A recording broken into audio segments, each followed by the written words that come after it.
death note fell from the void. Even the rain dared not touch it. Xiao Yue, who was leaving school, noticed and picked it up, curious to see what was written inside. He felt something terrifying above his head, staring at him intently. The real Shinigami, Liu Kei, had appeared.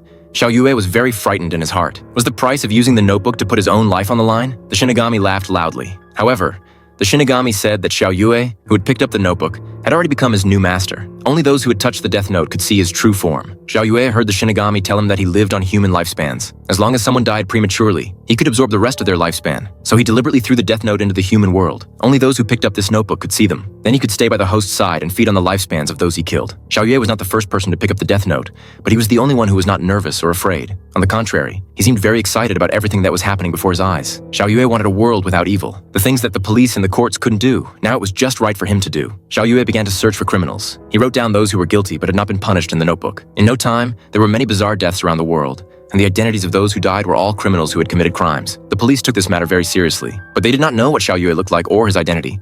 They only knew his code name was Qi Lei. Wherever there were criminals, there he was. The police chief in charge of the case was Xiao Yue's father. He didn't know that he was determined to find Qi Lei, who was actually his son. The police had no way to deal with Qi Lei. Fortunately, at this time, a super detective also paid attention to the case. In order to find Qi Lei, the detective directly called out, "If you are interested, you can watch the original show, RE."